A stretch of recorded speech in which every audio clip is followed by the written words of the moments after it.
예, 오늘 두 번째 영끌 인터뷰에서는 더불어민주당 대선 경선은 원래대로 예정대로 치러야 된다라고 주장했던 이재명계의 핵심 인사입니다. 이 지사의 싱크테크 성공포럼 공동대표를 맡고 있는 김병욱 더불어민주당 의원을 모셨습니다. 안녕하세요. 네, 오랜만입니다. 안녕하십니까. 네. 오랜만입니다. 예. 자, 일단 오늘 최고위원회에서 경선을 연기하지 않기로 결정했습니다. 평가하신다면? 정말 송영길 당대표님을 비롯한 최고위원님들 고생 많으셨다. 예, 이런 말씀 먼저 드리고 싶고요. 원래 이 경선이라는 게 좀 예민한 주제 아니겠습니까? 네. 예, 주자별로 또 여러 가지 주장이 있을 수 있고 또 당원 당규에 대해서 해석이 또 다양하게 있을 수 있다고 봅니다. 예. 그렇지만 한 3주 됐어요. 치열하게 논의한 지가. 3주 동안 우리 의원들의 얘기, 당원들의 얘기, 원외 지역 위원장들의 얘기, 또 고문님들의 의견 이런 것을 다 들어서 아마 오늘 결론을 내렸는데요. 예. 일부 이견은 있었지만 잘 소화를 해서 하나 되는 의견으로 만장일치로 결의를 해준 것에 대해서 당을 위해서 정말 잘된 일이다 이렇게 평가하고 싶고요. 원래 최고에서는 예. 고성도 좀 나왔다고 했는데요. 예. 그렇게 그렇게 없이 잘 마무리됐습니까? 예, 뭐 과정에서는 서로가 격한 주장도 할 수 있고 또 뭐 이견도 제시할 수 있고 또 약간의 액션도 있었겠죠. 하지만 중요한 것은 그런 치열한 과정을 통해서 결과를 이끌어냈고 그 결과에 대해서 모든 후보님들이 동의한다, 예. 수긍한다 이런 입장을 발표했기 때문에 큰 문제 없이 잘 마무리되지 않을까 싶습니다. 이해찬 전 대표가 좀 역할을 하셨다고 들었습니다. 이해찬 대표님께서 예. 이 당원 당규를 만드신 분이죠. 예, 작년 8월인가요? 예. 이해찬 당대표께서 전 당대표님께서 소위 말해 정치권의 원로임에서 산전 수전을 다 겪은 분이잖아요. 그분이 이제 정치활동하면서 제일 큰 문제가 뭐냐 공천을 둘러싼 경선 룰이다 이런 예. 말씀을 많이 하셨어요. 그래서 작년에 총선을 치르는데 저희 총선 치를 때도 가장 잡음이 없는 공천 과정과 공천 결과에 대해서 승복을 하는 그런 총선이었거든요. 그건 예. 뭐냐면은 공정하고 예측 가능한 선거 룰을 공천 관련된 룰을 미리 만들어 놓으신 거죠. 그래서 그 이어서 작년 8월에도 예. 야, 우리가 이제 대선이 곧 얼마 안 남았는데 이거 미리 만들어 놔야지 주자들이 미리 생각도 하고 준비도 하고 차근차근히 나갈 거 아니냐 그런 차원에서 그런 아이디어를 내셨고 예. 그 아이디어를 그 당시 다른 또 유력 주자들한테 다 저는 알린 걸 알고 있습니다. 그리고 묵시적이든 적극적이든 동의를 구한 거고요. 예. 그런 것들에 대해서 지금 이해찬- 말씀은 그러면 이해찬 전 대표가 이번에 경선을 연기하자고 주장했던 후보들에게 일일이 연락해서 내가 경선 룰을 그렇게 만든 건 이런 취지였다. 일일이 그러니까 좀 갈등하는 연락해서 모습을- 그런 말씀 드렸다고는 확인이 안 된 거고요. 예. 이제 송영길 대표님도 말씀하셨잖아요. 당 대표나 또는 주요 의사 결정 기구에 있는 분들이 이런 당원 당규의 개정의 배경을 여쭤봤을 겁니다. 여쭤본 분에 대해서는 아마 그런 취지로 다 답변을 하신 걸로 알고 있습니다. 뭐 크게 보면 좀 맥락상 보면 설득하는 데 앞장섰다라고 해석도 가능하겠군요. 아, 알겠습니다. 이거 뭐 대답하시기 난처하실 것 같으니까. 그런데 초반에 나중에는 다 수용을 하시지만 다른 주자들이 수용을 했지만 초반에는 뭐 수용할 수 없다는 분위기도 좀 있었습니다. 혹시 이재명계라고 흔히 언론에서 얘기하고 있는데 네. 다른 대선 주자들 또 그 대선 주자들을 지지하는 의원들과 세력들이 있지 않습니까? 나중에 이게 왜냐하면 갈등으로 불거질 요인들도 있어서 뭐 화합책이나 이런 게 좀 있나요? 제가 생각하기로는 경선 과정을 이제 선의 경쟁을 할 거 아닙니까? 예. 그런 속에서 많은 갈등이 오히려 해소되리라고 생각하고요.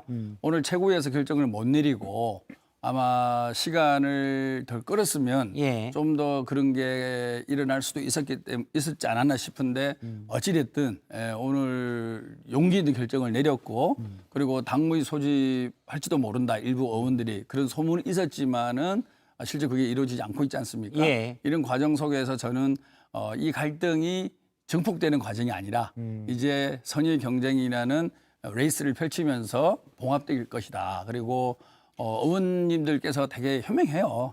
일단 제가 오늘 보니까 예. 김병욱 의원님이 이제 이재명 지사를 지지하는 예. 그 성장과 공정 포럼, 네. 이 성공 포럼의 공동 대표를 맡고 계시잖아요. 그래서 예. 상당히 계속 일도 많으시고 피곤하고 캠프 핵심 역할을 하고 계신데 예. 피곤해는 보이시는데 표정이 상당히 밝아 보이세요. 그러니까 눈이 빨갛지 않습니까? 예, 경선 시기 갈등이 오늘 어느 정도 마무리가 됐기 때문에 예. 또 이 지사가 원하는 쪽으로 됐기 때문에 예. 실제 그런 거죠. 표정이 뭐 좀 계속 보니까 이재명 너무 좋아하세요. 지사님 측에서 원하는 방향으로 됐다고 해석할 수도 있고요. 우리 예. 당원들과 또 국민들이 또 원하는 방향이었거든요. 그러니까 사실은 경선 연기 주장하는 분들도 여러 주장 중에서 일리가 있었어요. 왜냐하면 이제 예. 코로나를 끝내고 마스크를 벗고 할 수 있지도 않느냐. 그러면은 훨씬 더 흥행도 되고 국민들 관심도 끌 수 있는데 좀 연기하자 뭐 이런 거 아니겠습니까? 근데 저희는 그렇게 했을 때에 우리가 얻는 이익 불확실하지 않습니까? 그게 흥행이 될지 안 될지도 모르는 예. 거고, 그리고 이 코로나가 어떻게 진행될지도 모르는 거고, 그런데 그랬을 때 얻을 수 있는 이익보다는 그래도 당원 당규의 원칙을 지키고 국민들에게 약속한 것을 이행해 나가는 과정을 보여주는 것이 훨씬 더 덕이 된다, 이런 판단이거든요. 그래서 이런 것들에 대해서 저희가 완전히 너네 주장은 나쁜 주장이야 이렇게 얘기하지는 예. 않았고요. 서로가 일리 있는 주장도 있었습니다. 이거를 잘 이제 통합을 해낸 거죠. 그다음 뭐 다음 주부터 후보 등록이 이제 시작이 됩니다. 이재명 지사가 대선 출마 공식 선언은 언제쯤 예정이 돼 있습니까? 다음 주 월요일, 화요일이 이제 후보 등록 예. 일입니다. 아마 뭐 그 안에 되겠죠. 예. 월화 이틀 중에 하루 하겠군요. 예. 알겠습니다. 이재명 지사가 뭐 출마할 거라는 건 뭐 5년 전부터 알고 있었기 때문에 이재명 지사 지지율, 그런데 최근에 여권 주자 중에는 가장 상당히 격차를 벌리고 높은데 일단 박스권에 갇혀 있는 모습입니다. 이유는 뭐라고 보신가요? 뭐 30% 중반, 또 20% 사실 이재명 후반부터. 지사가 어떻게 보면 변방에서 단기 필마로 정치를 시작하신 분이잖아요. 예. 어떻게 보면 한국 사회에 한 번도 주류라고 할까요?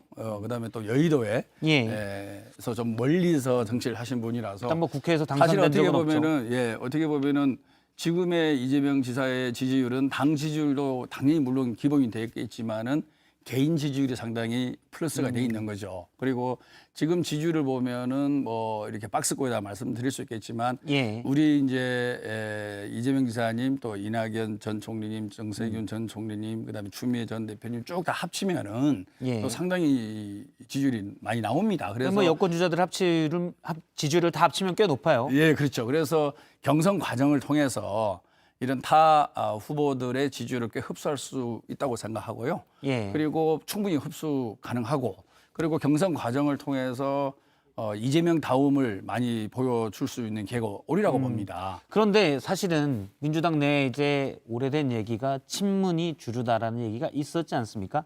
권리당원들도 좀 그렇고요.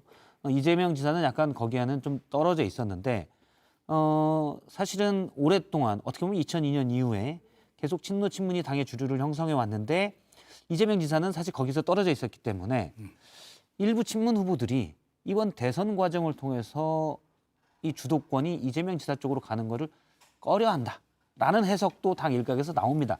그러니까 대선 승리 여부와 상관없이 그런 얘기들도 나오고 있거든요. 예, 그래서 뭐, 어떻게 보면 이제 친문 후보 측에서 예. 나중에 경선이 있은 뒤에도 과연 이재명 지사를 적극적으로 밀을까라는 우려죠. 저는 100% 민다고 봐요. 예. 민주당의 후보 이재명이지 않습니까? 예. 또 민주당 내에는 다양한 의견이 있는 거고요. 언론에서 분석하는 것만큼 그렇게 예. 계보가 아주 크리티컬하게 나눠지지는 않습니다. 때로는 합쳐지기도 하고 이렇게 뭐 다른 의견이 있기도 한데요. 경선 과정을 통해서 충분히 많이 해소가 되리라고 보고요. 예. 그리고 지금은 코로나 극복이 생각보다 잘 되고 있지 않습니까? 접종률도 올라가고 있고 또 수출과 투자도 늘고 있습니다. 예. 요즘에 보면 또 신용카드 사용액도 많이 늘고 있어요. 다시 말해서 이제 경기가 조금 회복되는 기미도 보이고 있거든요. 예. 그래서 우리 내부의 격한 그런 논쟁보다는 민생과 나라 경제를 생각한다 그러면 상당히 우리가 턴어라운드 할 수 있는 기회가 왔다라고 생각을 하고 예. 정부 여당답게 민생을 중심으로 펼친다 그러면 그런 약간의 차이를 극복하고 잘 돼갈 수 있다 생각합니다. 알겠습니다. 가장 신경 쓰이는 대선 주자는 아마 윤석열 전 검찰총장이겠죠. 29일 날 선언하겠다고 하는데 예. 뭐 여러 가지 의혹들도 좀 제기가 됐습니다.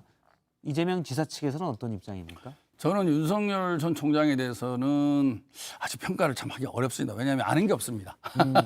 아니 근데 캠프에서 안 알아봅니까? 알아보잖아요. 사실은 지금 계속 1, 2위로 여론조사가 나오고 있는데 뭐 수사권이 있는 것도 아니고 조사권이 있는 것도 아니고 예. 본인이 어떤 정책이라든지 비전이라든지 이런 공개를 해야 되는데 아직은 사실 좀 가려지지 않습니까? 예. 그러니까 검찰총장으로서 뭐 문재인 정부에 맞선 그런 이미지만 사실 있는 거거든요. 검찰의 조직을 지켜낸 사람 뭐 이런 거 아니겠어요? 예. 수동적이고 소극적이죠. 이건 그냥 제가 원래 국회에 출입할 때부터 알고 있었으니까 김병우 의원님을 예. 윤석열 전 총장도 솔직히 지금 안 알아보고 있는 건가요?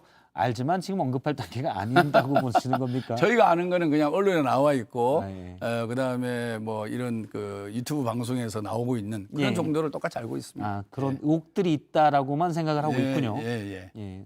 사실 확인을 뭐 하거나 그러진 않고 있고요. 예. 근데 그 윤석열 전 총장이나 지금 거론되고 있는 최재형 감사원장 예. 같은 경우 사실 이게 검찰총장과 감사원장 자리는 고도의 정치적 중립성과 독립성이 요구되는 자리잖아요. 예. 그래서 임기가 있는 거죠. 근데 두 분 다 임기 전에 이렇게 임기 전에 그만두고 또 출마하시고 지금 한 분은 또 현직에 있으면서 또 정치할 듯한 표현을 계속 하고 계시지 않습니까? 이거는 저는 정말 대한민국의 민주주의를 위해서도 상당히 좀 문제가 심각하다. 그리고 예. 국민을 무시하는 행동이다. 그런 말씀은 꼭 좀 드리고 싶습니다. 알겠습니다. 예. 오늘 성공 포럼의 공동 대표를 맡고 있는 김병욱 의원님 얘기를 들어봤습니다. 말씀 고맙습니다. 네.